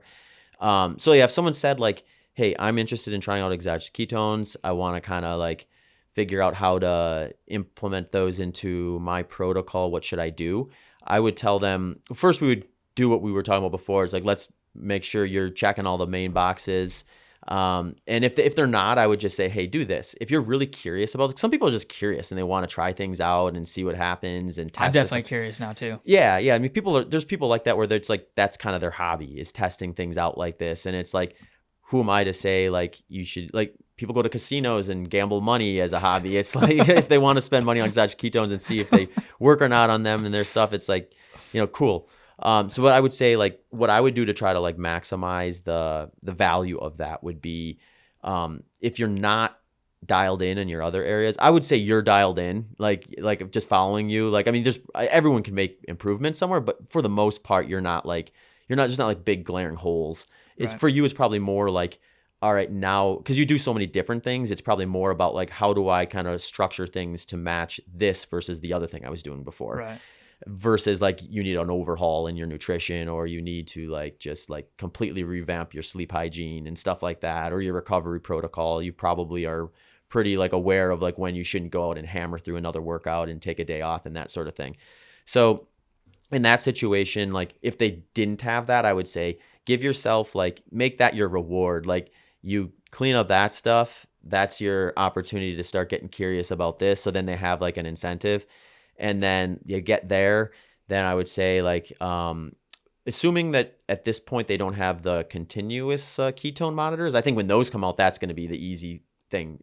I shouldn't say easy, but it's going to be the better route to go to be able to actually have that feedback, not including the finger prick. And then you can actually check it while you're running without having to stop and do all that. But since that's not available to the public yet, to my knowledge, then get yourself like a ketone monitor with like the little ketone strips. What do those cost? That's a good question. There's a bunch of brands that make them. I think one's called like Precision, one's called Keto Mojo, or kind of the main ones. I think they're not cheap necessarily. I think actually the monitors might not be that expensive anymore. I think they're probably like $50-$60 maybe, something like that. I could be off on that, but if you just Google like Keto Mojo or ketone monitors look them up on Amazon. There's probably cheaper ones and more expensive ones depending on if you want to also read like blood glucose and things like that. But the things that are like maybe a little more expensive that you want to be aware of is the strips. I think the strips can cost anywhere. They can cost up to $1 per strip. I think there's cheaper versions of them now that you can get. But if you're checking your ketones 3 times a day, like every day for a year, that's an expense too. So, but with that sort of thing, I usually find like if you have a lifestyle in place, check the points that you're interested in, and then just assume unless you're changing something drastically, it's going to probably be similar, and then you kind of have that documented. So get one of those, check where your baseline levels are at, check what you like, do the finger prick test, take the exogenous ketone, test 30 minutes after that to see where that pushes you up into. And then that's going to be kind of like your initial phase of like, all right, I need this much, or if I take this much, it lands me in this zone, and that's the zone I want to be. So then you kind of have like most of the work done. You have like the kind of the startup stuff of like, what do I need to actually get into the ranges that would be potentially positive. And then I guess after that, you would want to test like during a longer session. So this may depend on what you're doing. If someone's like training for something where they're never running more than 3 hours, then, or I guess I shouldn't say 3 hours, that's just specific to me, but like beyond say an hour and a half, then you'd maybe want to check at that interval and just see where you're at. And if you're dipping below, try to come up with like a protocol as to like how much do you need to sort of push you back up into it. So from there, I would suggest maybe working with like half servings or less versus full servings, and then kind of have that repetition based on those half servings from there to what you're going to need to continue to stay in that range. That would be for like the intra workout stuff. If someone's like, hey, I'm just curious in trying exogenous ketones and I want to have like outside of, let's say they're going after like, I want the potential recovery benefits from this. What should I do with those? That's actually probably easier. They could probably just, I would still test to see because I'd be curious about like where are they shooting me up into. But for something like that, I would just go with the esters because you know they're going to give you the biggest dosage hit. And I would say like after a big training session, take one and then take one before you go to bed at night if you're going to do a second one. Dang, you've got me really curious about this stuff now. Because at first, I thought that maybe I was being kind of cynical, but I thought the like Ketone IQ thing was just a gimmick of like marketing and all these influencers. And maybe that specific type of ketone could still be, it's still up in the air, I guess. Yeah. I mean, I think with the Diols, I don't think we should, because it's the easy thing to do is think like, okay, the Diols are trash or the Diols are like the best thing ever. So you look at like Ketone IQ's marketing, you think it's the best thing ever. Right. You look at like the research, you're like, well, maybe not so much. But I mean, you want to be careful not to throw the baby out with the bathwater, even with like an aggressive marketing strategy. So I would say like with the Diols, we'll probably continue to learn stuff about them. Like I'm not like convinced that they're worthless by any stretch of imagination. I just think like if you're looking to go into a race and get a performance advantage in the race itself from taking in a Diol, you're going to probably have a harder time unless you end up getting like some sort of like mental clarity type of benefit from it. So it's just going to take more of it, and you're going to run the risk of the Diol having kind of that more like euphoric type of potential like experience coming along with it. Right. So I mean, you can test that stuff though. Like, just like I did, essentially, if someone wants to try it, they could try it in a workout and see how they feel, if they notice anything or not. Just like I would be mindful of placebo effects with any of this. It's powerful. It is. Yeah. I mean, some of the research would suggest it can be up to like a 30%, like the placebo effect can be like really, really potent. So, yeah, you do what I find, like if I'm doing something and it's sort of matching what some of the research said, it's probably more likely that it's happening. And then if it like sustains itself, meaning like I tried it the first time and I'm excited about it and I feel like I got a benefit, that's probably just as likely a placebo effect as it is the product working. But if I'm like continually doing it after like kind of that newness has worn off and I'm still getting that same experience, then there's maybe some application there that it's working. But yeah, so I mean, like, yeah, I think the Diols are maybe something that would be just like, I would consider, like, I would love to see some research on what is the Diol doing for like work productivity or something like that. Because there's tons of applications for this. It doesn't have to be like an endurance race, or potential applications, I should say. But yeah, and they're so expensive. I mean, it sounds like depending on your lifestyle and your diet already, like you're gonna have to take probably multiple of them, at least the Ketone IQs, to actually get the benefits, to get above that 1.0 to get to the mental benefits. Yeah. So then it also comes down to like, okay, how much are you willing to pay? Right. Yeah. For that too. Yeah.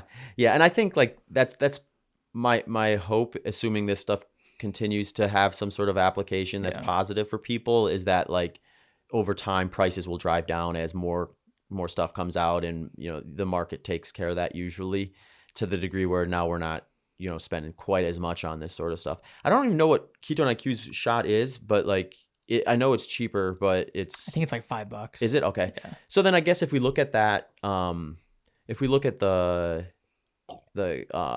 Delta G's like N of 2 thing that they did on their Instagram, if you're looking at 3 Ketone IQs, you're looking at $15. So it's still cheaper. But yeah, you are getting a lower return on your blood ketones, at least with those 2 individuals. I'd be curious. I mean, with that sort of thing, it's essentially kind of like an at-home N of 2 case study type of thing, non-written up. But like, I'd be curious if someone else tried it and just see what kind of individual variance. It's cool that they had 2 people, so that it was kind of It wasn't just like, oh, this is one like freak of nature who just happens to test wildly different for one reason or the other. But I would be curious what other people are getting, because maybe some people are responding to the Diols differently. Do you use sodium bicarb or any of these other kind of performance hacks, you could call them, or these? It's not a performance enhancing drug, obviously, but performance enhancing supplements, I guess. Yeah, the bicarb I don't, because like I am not one of the people who get away with it from a digestion side of things. Have you tried the Morton? I haven't tried Morton that closely. I guess I could like run that in terms of like something different. I've just done like, the actual like bicarb. Like you can just go online and buy a big container of sodium bicarbonate, and you make it yourself. But it might be worth testing the Morton one. I had a guy on from Morton really? on the podcast, and he explained, I mean, that's kind of what makes them unique, is the hydrogel aspect to it. Yeah. Because I think it came from the medical field to deliver pills and different drugs to people, because the hydrogel just allows your stomach to process it a little bit easier, I think. So I think that's why they created that product, obviously. To make it easier to get around with the bicarb side. Yeah, there's interesting stuff with that. I mean, anytime I think something works and then there's like some hurdle to get over, it's like science gets involved and let's find a way to like remove that hurdle so we can get across it. But yeah, I mean, bicarb has good research behind it in terms of like products that work well. Some other things I think it's like tart cherry has actually got some reasonably good stuff behind it. I mean, I think this sort of goes back to what we were saying before to some degree, where it's like the benefit you're going to get from just dialing in your fueling and hydration first is probably going to be the big mover there. Caffeine is going to be another one, because that one is very proven. Like the tart cherry stuff. Is that like the Cherry Bundy? I know I've seen that brand. It's like in a gel form. Oh, I don't know if they're the same. I actually just did a podcast episode with a guy, Brady Holmer. He's actually in Austin, and you may be fun to talk to. He works for this website called examine.com. And they do, like, their whole thing is it's subscription based, so they don't have to take funding from, potentially like products they're going to actually research. Right. And the cool thing is they research like ingredients versus specific products, which I think is good, because like these products, you have to remember, it's like they're using ingredients, and like outside of like proprietary blends where you just don't really know exactly what they're doing or to what degree they're putting or to what amount they're putting things in, you can kind of go out and like recreate this, I guess. Most people aren't going to do that. So you just want to check to see what the supplement you're using has from a dosage standpoint, and if it's matching what the research would suggest. But the whole thing Examine does is they test these ingredients, and then they like grade it to say like, this is what it actually does. This is what the research actually shows. And then you can take that information and apply it to the product you're going to try to use. So like, his little job is like going through all these different things and assessing like, what does the research actually say as to what the benefit is, and then in what application too? Because there's some things where like, I mean, let's say like we go back to the exogenous ketones. It's possible that they were great in ultramarathons and terrible in 5Ks, and it's like that doesn't make them good or bad. It makes them context specific. Right. So a lot of that's with the supplements too. I think is context specific, and even caffeine. It's like, if I take a bunch of caffeine at the start of a 100-miler, that might actively work against me, because at that point I'm probably trying to hold back. I'm trying to minimize the amount of like just like incentive to go a little faster than I need to be. Whereas, 8 hours in, that might be a great time to hit some caffeine and to kind of like reset the motivation to kind of keep moving. Yeah. What supplements did they recommend that they got from Examiner? Is that what it's called? Examine.com. Examine. Yes, they go through like literally almost everything. And if it's something new or like that they haven't done yet, they're like actively kind of working. And then they're updating too, because the research is constantly kind of changing too. So like they're like things like they'll look at like all sorts of stuff, like where like ashwagandha, L-theanine, basically anything that you would get. Like if you think of any like marketed supplement, they're going to look at it. I think the harder part for them and in general is and Brady talked about this a little bit on the episode I did with him, but it was like, you have some things where it's like, maybe this ingredient by itself does little or does one thing, but then when you mix it with something else, it has a different effect. So it's like, you have to be kind of aware of that stuff too.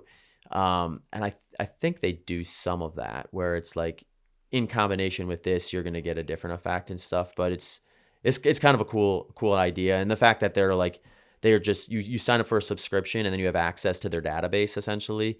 So then like there's not any like, you don't wonder if like, oh, Pepsi was sponsoring them, Yeah. therefore. But did they recommend anything to you, like in terms of, hey, Zach, we know you run 100-mile races.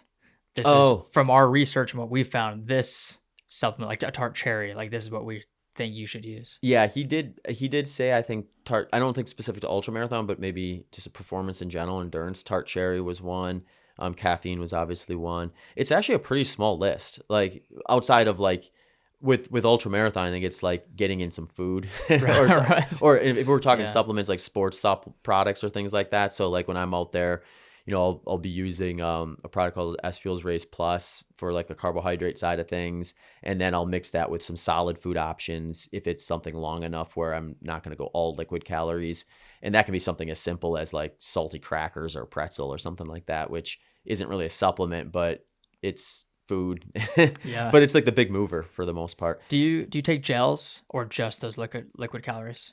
I'll just for the gel stuff, I'll do Race Plus, and then there's a Race Plus gel version, and right now you kind of pre-mix it yourself. They're coming out with like a pouch that's like a 3-serving pouch that I'll use for the race I'm doing in June to go along with that for when I don't want it. And actually, the funny thing about the Pedersen, since it's so cool in there, I have to be careful about how much fluid I'm taking in. So if I tie too much nutrition to fluid, then I find myself in a situation where if I want more fuel but no fluid, I got to have an option for that too. So, but yeah, I mean, generally speaking, like I kind of structure it as like plan A, plan B, and plan C. And my plan A and plan B are usually going to be like liquid sports product. So for me, that's the Race Plus, a solid food option that's got like a totally different flavor profile. So I make like a salty cracker, and I'm going to kind of go back and forth between those. And then plan C is just going to be kind of like random stuff that I'm not as consistent with, but I have available to me. So it can be something as simple as like jelly beans, or like I'm going to go through an aid station and they just happen to have like watermelon in there. Mm-hmm. So my plan C are like things that I'm not going to like anchor my nutrition, my strategy to, but they're there to kind of supplement the stuff I am doing if for whatever reason my palate switches and something looks better than another thing, or if I just happen to be like self-crewing like I was at Rocky and I need to get something in or want to get something in and I don't have access to my normal stuff. Nice. Have you used anything or have you experimented with blackcurrant powder? No, I haven't. But I do think that actually has some promising stuff. I want to say I looked that up on, I think they do have an article on, or a database on that on Examine. I looked it up and there was like some promising stuff. Yeah, they've done a lot of research with it. I'm sponsored by them, so this is biased for sure. But okay. I use it a lot in my training. It's called Tubivore. It's like a New Zealand-based company, and it's like basically pure blackcurrant powder with some like monk fruit for flavoring. But I believe it's like 4.3, 4.5% performance increase from what they found from different studies. Mm-hmm. I think it's very similar to like beetroot and probably tart cherry. It's like the beetroot's the nitric oxide and the vasodilation, all that. But, so because you get the nitric oxide is the important piece to all that stuff, right? So then if you find something, perhaps the blackcurrant is going to give you like a higher dosage of that, maybe. Yeah, and it also has this compound called anthocyanins, which I think is probably in beets because it's in like red, blue, purple fruits and vegetables. I think that's probably what it is. But that specifically, I think, is where a lot of the benefits come from too. Mm-hmm. And there's also like a ton of antioxidants and stuff too. But yeah, it's a good product. Again, it's like once you get all those other things dialed in, you want that like extra 4% here or there. It's like could make a difference. I don't know. There's so many products out there. It's like you're taking like 9 different things at an aid station or something. Trying to find the ones that work for you and what's most realistic too. Yeah. I mean, I think generally like finding the right hydration strategy. So like your combination of fluids and electrolytes is going to be a huge one. Getting in the right amount of fuel. So just like the calories that are going to be necessary for the intensity and duration that you're doing is going to be a big one. And then layering some caffeine. Like the other stuff, like the nitric oxide based stuff could be useful. I mean, unless you get like a digestive issue from whatever vehicle is bringing that into you, then like that would be maybe the reason to not do that stuff. But Those all seem to be like ones that are worth exploring at least. Yeah. What for your 100-mile track run you've got coming up? What is your training looking like for that for the next few months? Yeah, so I'm still like relatively in the early stages in terms of like I haven't gotten into like the specific ultra stuff. So the way I usually do is I'll do kind of like a foundational phase where I'm just doing kind of like slower miles with just building volume and confirming where my pace is at like a low intensity. And then I'll do like a speed work development phase, which I'll then catapult into like long run development, or I should say ultra specific long run. So like I actually put those in two different categories. During like the bulk of my training, my long run is just traditional long run, usually 2 to 3 hours, similar to what you would do for a marathon minus the marathon pace stuff that you'd maybe do at the end of that plan. And then once I get maybe about 2/3 of the way through and I'm through the speed work development phase, I start kind of building out just volume at goal race intensity. And sometimes those long runs get quite a bit longer than 3 hours, or they can get longer than 3 hours. And I'm just practicing the specifics on race day. What's the longest you'll go?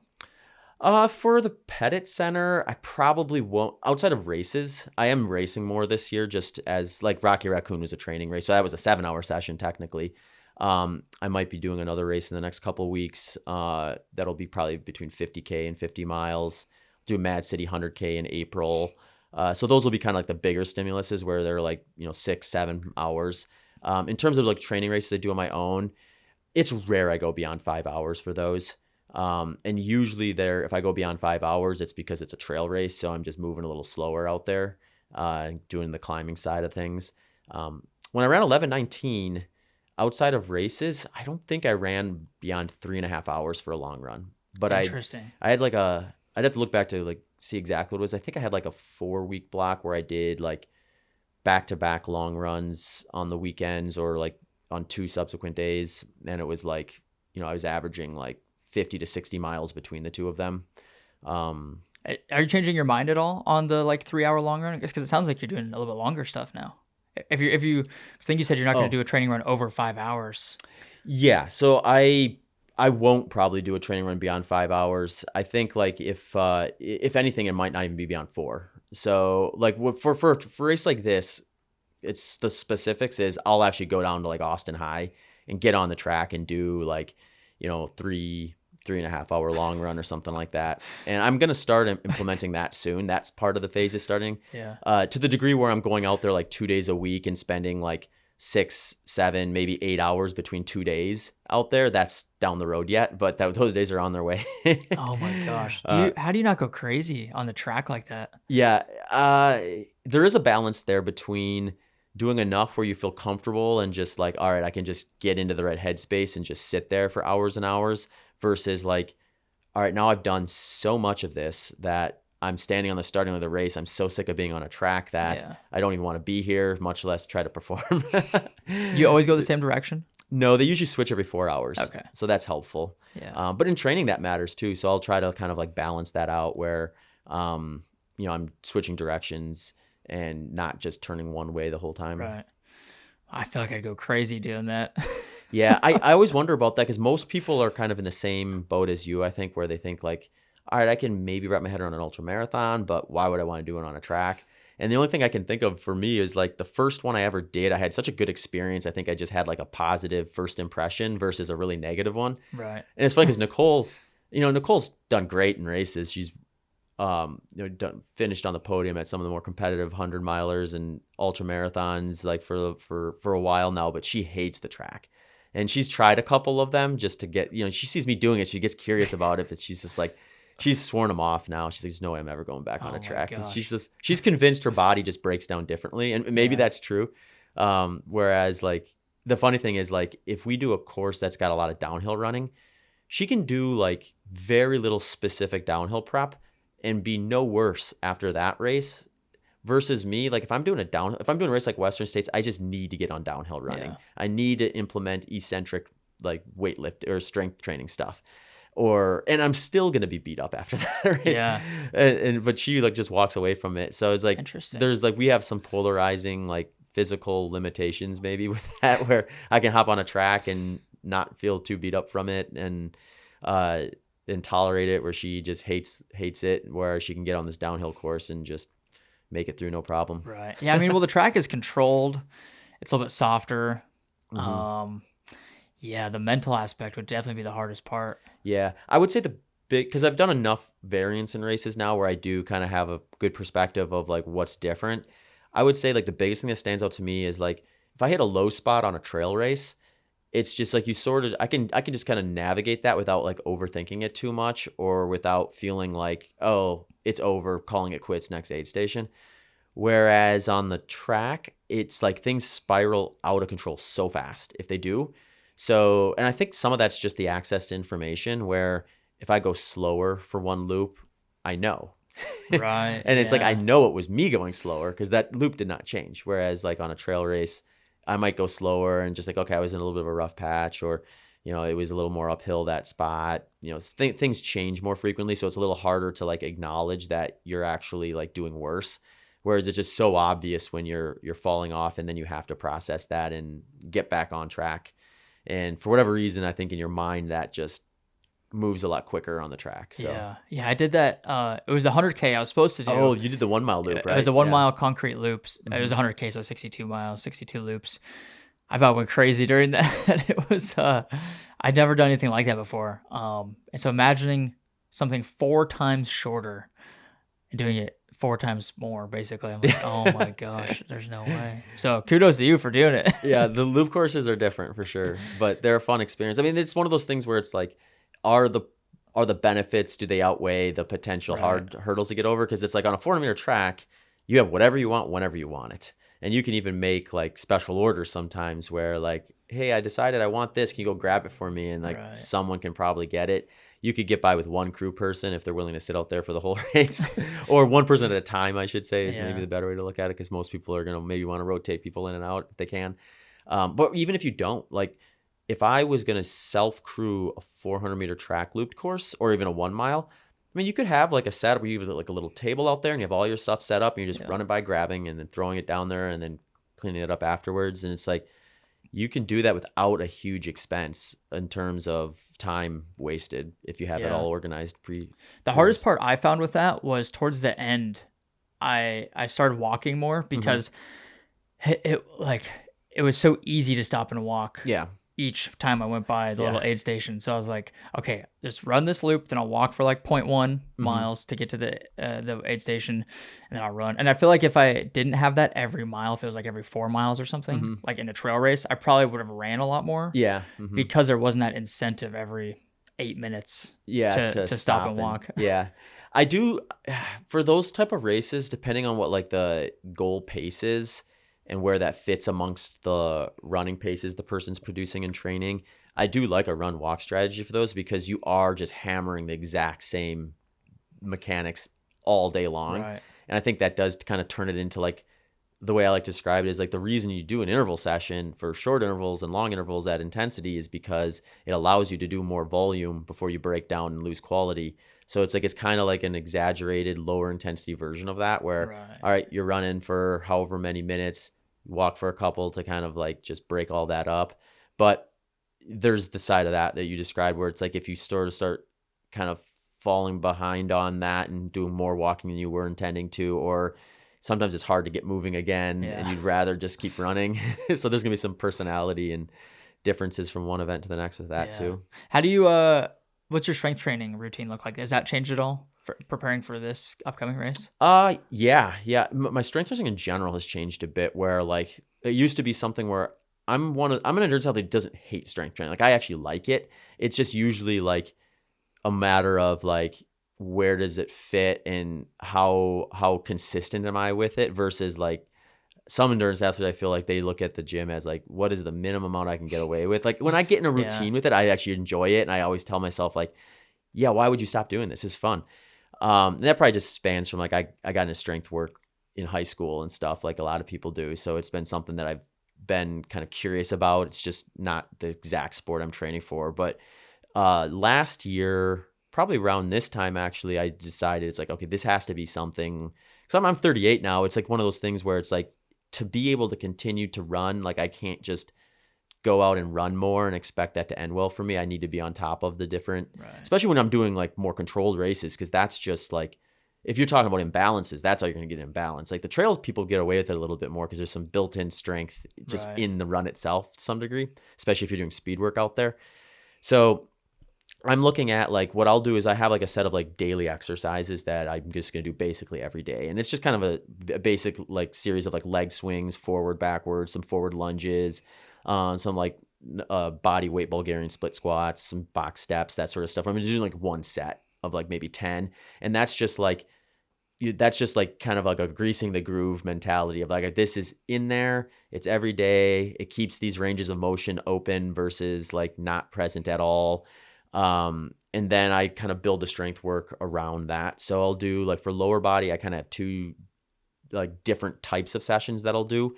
One will just be more like of a standard lower body session where I'm doing more weighted stuff, like hex bar deadlift. I'll do like single leg press type stuff, some weighted like box steps or weighted lunges, kettlebell swings, that sort of thing.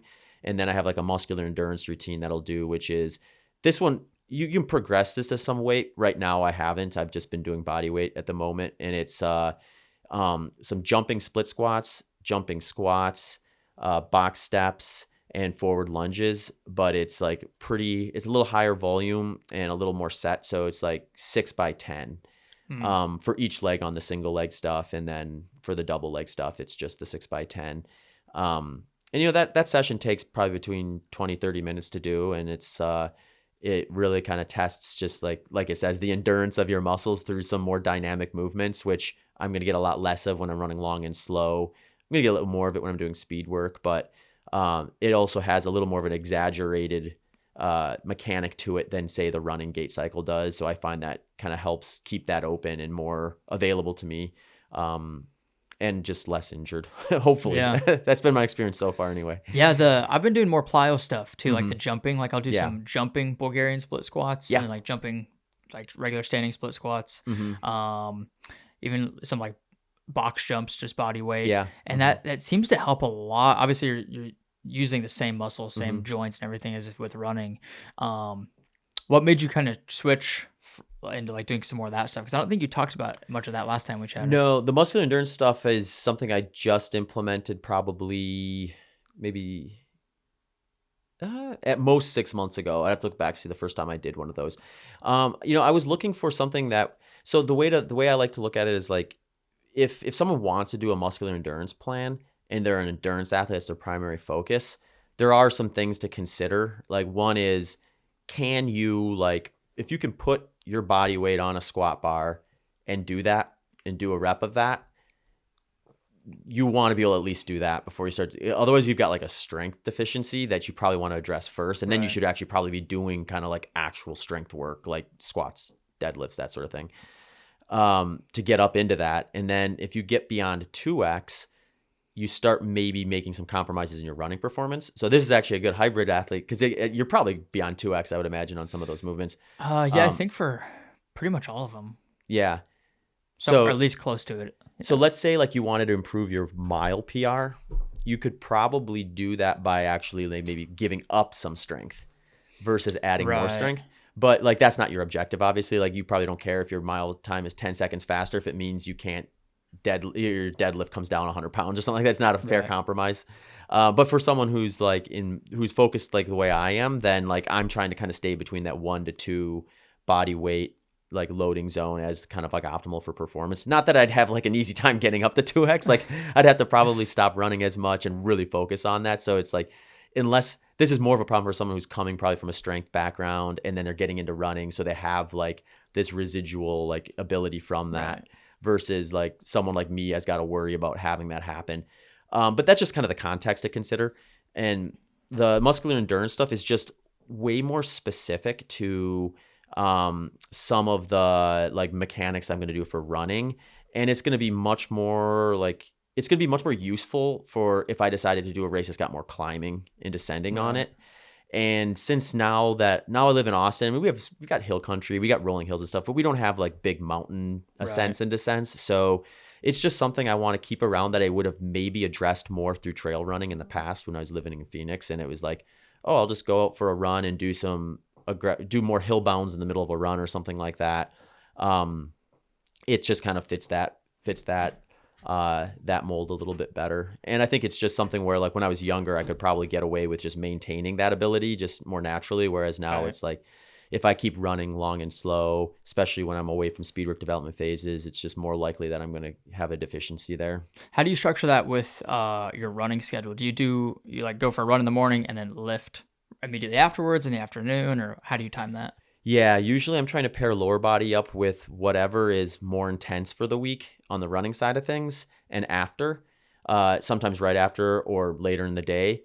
Or if there's not a clear spot from that, then like before a rest day, so that I'm not kind of limping around on my run because I did too much. Generally speaking, I think like if you don't do too much strength work at once, you're probably not limping around. But I do notice it sometimes where it's like I'm a little tighter today than I normally would. But if it's something where it's like more aggressive than like an easy run, then I want to make sure I have a rest day or an easy day after that. Do you know if there's any science behind pairing a lower body session with like the more intense running session? Because that's what I do. That's what it seems like most people do. But it seems like it feels the best. I just don't know if there's any like science or studies they've done on that.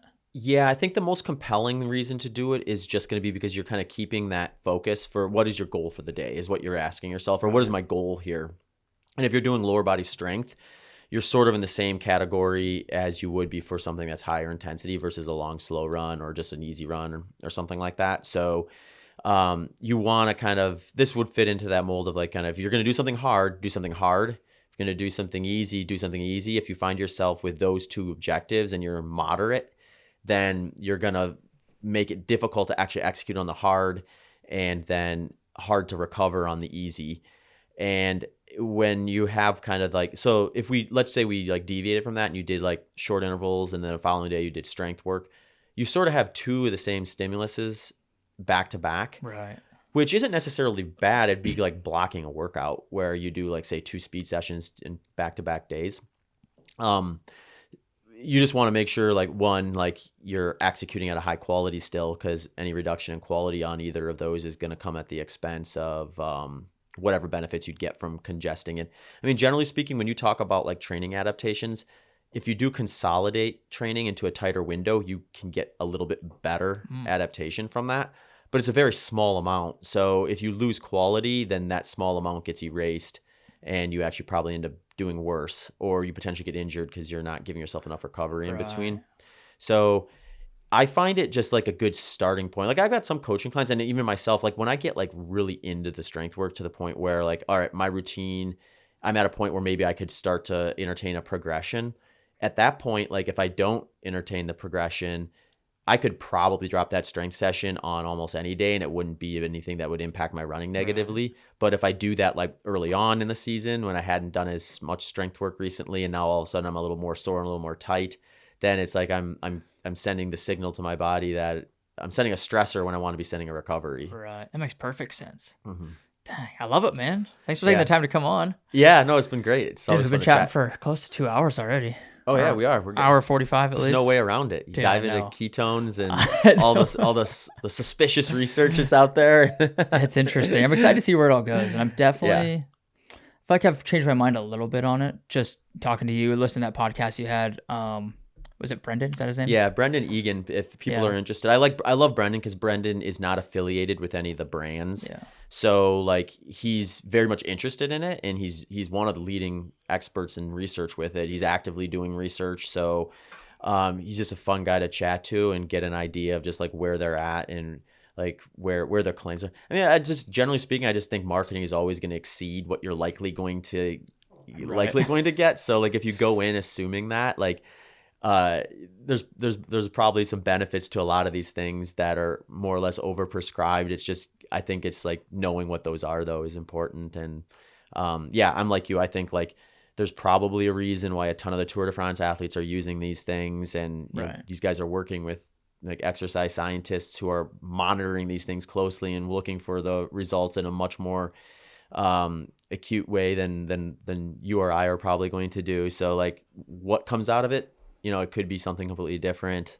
It could be similar. I'm guessing it won't deviate massively from what we've learned, but the specifics I think will be interesting to see. Yeah, I'm excited to see where it goes. Yeah, thanks for coming on and talking all this, taking the time. I know you're a busy guy. Absolutely. Heck yeah. Where's the best place for people to connect with you? Yeah, so my website's kind of linked to everything: podcast, coaching, social media stuff. Just zachbitter.com. On social media, I'm probably most active on Instagram and Twitter X. So just at ZachBitter on Instagram and at ZBitter on Twitter X. And the podcast? Oh, Human Performance Outliers Podcast. Beautiful. Yeah. Go check him out. Yeah, check Jeremy out on there. He was on there. Oh, yeah? What was that, episode 375, I think? Yeah, so the Rise of the Hybrid Athlete, Dude. Jeremy Miller. Yeah. I'll take the title. It was fun. I got a lot of good feedback from that episode. Heck yeah, so. That's awesome. All right, we'll see you later. Take care. Thank you so much for tuning into the show. If you enjoyed this episode, please make sure to subscribe to the channel, leave a review, and share it with a friend. We'll see you in the next one.